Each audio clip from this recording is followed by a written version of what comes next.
feeling like a shark in a shrimp tank. Big fish, small pond in the shrimp tank. When it take a swim, only option is to win. Hey everyone, and welcome to the post-show wrap-up of the Shrimp Tank podcast. We've had a great time today. I'm your host, Rich Jensen, along with my colleague and co-host, David Sims. And our guest today has been Ken Clark. I almost called you Ken Chenal. Ken Clark of Chenal Family Therapy. If you missed any of the podcast or haven't listened to it yet, go back and listen to the whole thing. There is so much good information here on being an entrepreneur, the psychology behind it. It was just excellent. You don't want to miss it. You can go to arkansas.shrimptankpodcast.com to download the whole thing. You can listen to it streaming there or download from iTunes. David, what was one of the things you wanted to make sure our viewers heard? You shared something. It's an absolute need-to-know tool for a husband and wife team involved in starting their own business or running their own business. Talk about that. Yeah, we call it 4-3-2-1. It's when we become very deliberate about fun points of contact for a couple, and it's a simple system. Instead of doing one vacation a year, you do 4 weekend getaways, kind of evenly spaced out. You do 3 shared learning experiences, kind of evenly spaced out, so that could be a class or a book or anything like that. You do 2 date nights a month, because we hate the weekly date night, too much pressure. Mm-hmm. And you do one time, 15 minutes a day, where you sit and connect over non-logistical issues. So talking about the minutia in life instead of talking about things that have to get done. I'm sure my wife is going to see this video and say, that one, Rich, implement it. Right. It's the hardest one. It's the 15 minutes a day. And does that mean like non-logistical issues, like, you don't talk about kids issues, you don't talk about planning issues, you don't talk about school issues, you just talk about the Razorbacks or Game of Thrones or oh my whatever. gosh. I love that last one. Yeah.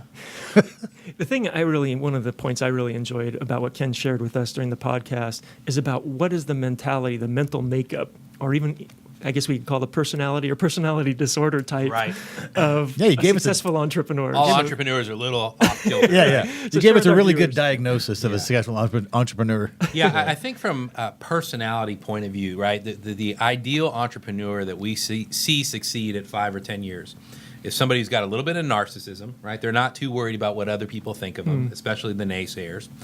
They've got a nice obsessive-compulsive personality streak to them. They have to attend to the details because they're managing every aspect of the business in the early days.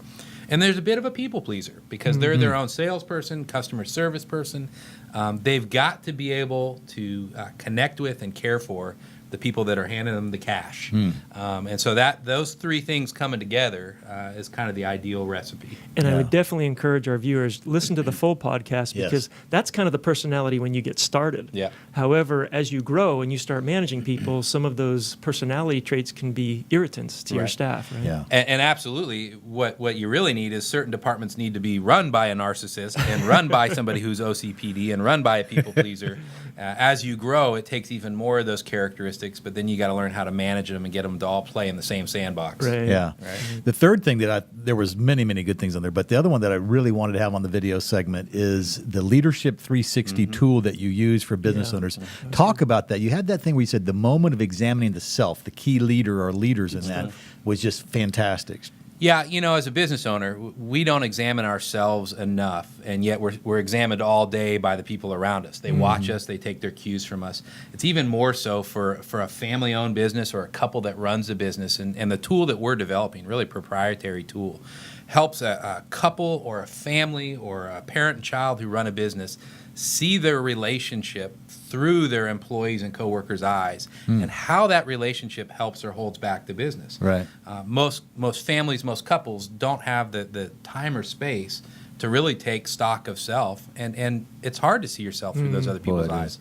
So that 360 gives a key picture into how the relationship that's maybe the bedrock of the business can also be its own worst enemy and hold back growth and things like that. Yeah. And that's not just for if it's a husband and wife, or that's whether you're related or not. Just you're in business together, you need to take a look at that. 2 best friends who own a business, right?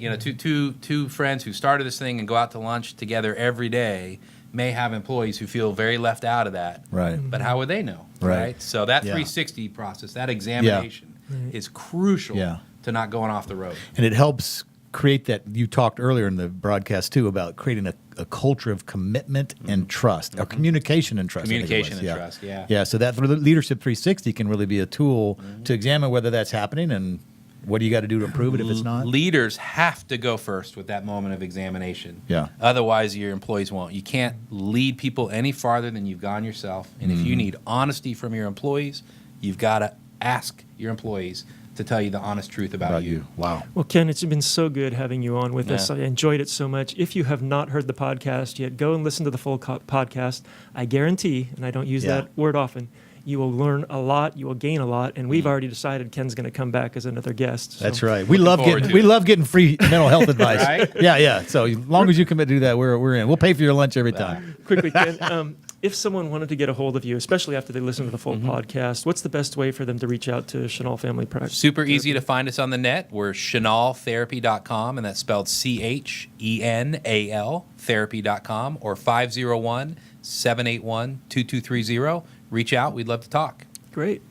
Hey, if you want to listen to the full podcast, go to arkansas.shrimptankpodcast.com. You can also download it on iTunes, and we're here every Tuesday, so be sure to tune in next week when we're going to interview one of the top realtors in Arkansas, Kristen Kennan of iRealty Arkansas.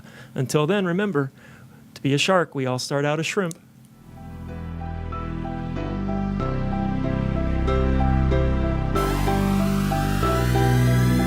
I've been feeling like a shark in a shrimp tank.